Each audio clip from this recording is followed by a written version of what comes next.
स्नेहदा स्पन्दन स्नेहदा स्पन्दन।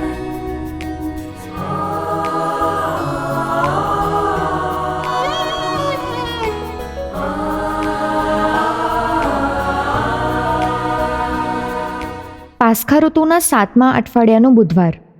આજનો શુભ સંદેશ ઈસુના છેલ્લા ભોજન વેળાની એમની શિષ્યો માટેની પ્રાર્થનાનો અંશ છે.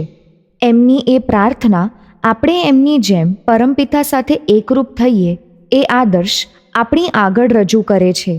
એ આદર્શ મુજબ જીવવાની મારી તૈયારી છે. સાંભળીએ સંત યોહાનકૃત શુભ સંદેશ અધ્યાય 17 કડી 11-19. હું હવે જગતમાં રહેવાનો નથી, પણ તેઓ જગતમાં રહેવાના છે. હું તો તારી પાસે આવું છું. હે પાવક પિતા, જેમને તે મને સોંપ્યા છે તેમનું તારા નામને પ્રતાપે રક્ષણ કર, જેથી આપણે જેવા એકરૂપ છીએ તેવા તેઓ પણ એકરૂપ થાય. હું તેમની સાથે હતો ત્યાં સુધી તો તે મને સોંપેલાઓનું તારા નામને પ્રતાપે હું રક્ષણ કરતો હતો. મેં તેમને સાચવ્યા છે અને એકેનો વિનાશ થવા દીધો નથી, સિવાય કે વિનાશ પાત્રનો, જેથી શાસ્ત્ર વચન સાચું પડે. પણ હવે હું તારી પાસે આવું છું અને આ જગત છોડ્યા પહેલાં આ વચનો ઉચ્ચારું છું, જેથી એ લોકો મારો આનંદ પૂર્ણપણે પોતાના અંતરમાં અનુભવી શકે. મેં એમને તારો સંદેશ પહોંચાડ્યો છે અને સંસાર એમનો દ્વેષ કરે છે, કારણ તેઓ સંસારના નથી, જેમ હું પણ સંસારનો નથી. હું એવું નથી માગતો કે તું એમને સંસારમાંથી બહાર લઈ લે, પણ હું તો એમ માગું છું કે તું એમને દુષ્ટાત્માથી બચાવ. તેઓ સંસારના નથી, જેમ હું પણ આ સંસારનો નથી. એમને તું સત્યની દીક્ષા આપી તારી સેવામાં સમર્પિત કર. તારો સંદેશ એ જ સત્ય છે. તે જેમ મને જગતમાં મોકલ્યો હતો તેમ મેં એમને જગતમાં મોકલ્યા છે, અને એમને ખાતર હું મારું જીવન સમર્પણ કરું છું, જેથી તેઓ પણ સત્યની દીક્ષા પામી તારી સેવામાં સમર્પિત થાય. स्नेहदा स्पन्दन स्पन्दन। આજના શુભ સંદેશમાં પ્રભુ ઈસુ તેમના 12 પ્રેષિતો, અન્ય અનુયાયીઓ અને ભવિષ્યના અનુયાયીઓ માટે મધ્યસ્થીભરી પ્રાર્થના કરે છે.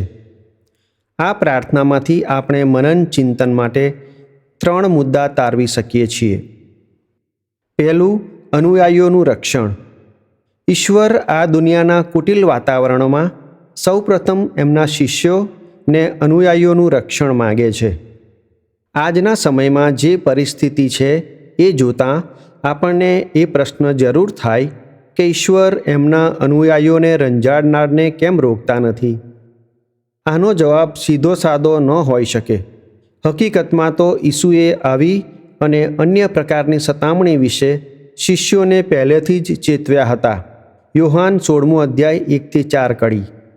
પણ ઈશ્વરની નજરમાં રક્ષણ એટલે સતામણીનો અંત નહીં, પણ સતામણીને મોતના ડર વચ્ચે પણ અનુયાયીઓની શ્રદ્ધા અડગ રહે, પ્રાર્થના પર તેમનો મદાર વધે અને સતામણીનો સામનો કરવાનું બળ મળી રહે. અને આ બધું શક્ય બને છે કેમ કે ઈસુ એમના વચન મુજબ આપણી સાથે જ છે, અને એ આપણી શ્રદ્ધા જ આપણને ગમે તેવા ઝંઝાવાત સામે રક્ષણ આપે છે. પિતાએ એમના પુત્રનું ક્રૂસ પરના મૃત્યુમાંથી રક્ષણ ન કર્યું, પણ એના થકી આખી માનવજાતને મુક્તિ અપાવી. બીજું, દુનિયા. આ શબ્દનો ઉપયોગ સમગ્ર માનવજાત માટે કરીએ છીએ. જ્યારે આપણે કહીએ છીએ કે દુનિયા બગડી ગઈ છે, એટલે એનો અર્થ આ ધરતી પરના માણસો બગડી ગયા છે. ઈશ્વરને આ દુનિયા યાને કે જગત પર એટલો તો પ્રેમ હતો કે તેણે પોતાના એકના એક પુત્રને આપી દીધો, જેથી જે કોઈ એનામાં શ્રદ્ધા રાખે તે નાશ ન પામે પણ શાશ્વત જીવન પ્રાપ્ત કરે. યોહાન 3:16 કડી. ઈસુનું તો વચન છે કે સંસાર તમારો દ્વેષ કરતો હોય તો જાણજો કે તમારો દ્વેષ કરવા પહેલાં એણે મારો દ્વેષ કર્યો છે. યોહાન 15:18 કડી. પ્રેમ, કરુણા, ક્ષમા અને શાંતિ આ 4 સદ્ગુણો તો ઈસુ પંથના 4 પાયા છે, જેમાં શત્રુ ઉપર પણ પ્રેમ રાખવાનું અને એક ગાલ પર તમાચો મારનારને બીજો ગાલ ધરવાનું એકમાત્ર કરુણાસાગર ઈસુ જ શીખવાડી શકે. આપણને દુનિયાના વેરઝેર, બદલો, કિન્નાખોરી, કપટ વગેરેમાંથી અલગ કરીને ઈસુના શિષ્યો બનવા માટે અલગ તારવી લેવામાં આવ્યા છીએ. તેથી આપણા જીવન થકી જ ઈસુનો આ સંદેશ ફેલાવવાનો છે. ત્રીજું, શ્રદ્ધા. ઈસુમાં શ્રદ્ધા એટલે એમનામાં મુક્તિદાતા તરીકેની શ્રદ્ધા, એમના શિક્ષણમાં શ્રદ્ધા અને એમણે આપેલા વચનોમાં શ્રદ્ધા. એક મિત્રના પપ્પા વયોવૃદ્ધ થવા છતાં પણ રોજ ઈસુનો સંદેશ ફેલાવવા માટે દૂર દૂરના ગામડામાં પહોંચી જતા. કેટલી વાર એમને માર પણ ખાવો પડ્યો છે અને એકવાર તો એમના પગ સુદ્ધા ભાગી નાખ્યા હતા. તે વેળાએ મિત્ર સાથે એ વડીલને મળવા ગયો ત્યારે એમણે જે કહ્યું તે કાયમ માટે યાદ રહે એવું હતું. એમણે હસતા મોંએ કહ્યું કે આપણે આપણું કામ કરવાનું. મને મારી નાખે એવી સ્થિતિમાં હતો, પણ ઈસુએ જ એનું કામ ચાલુ રાખવા માટે જીવાડ્યો છે.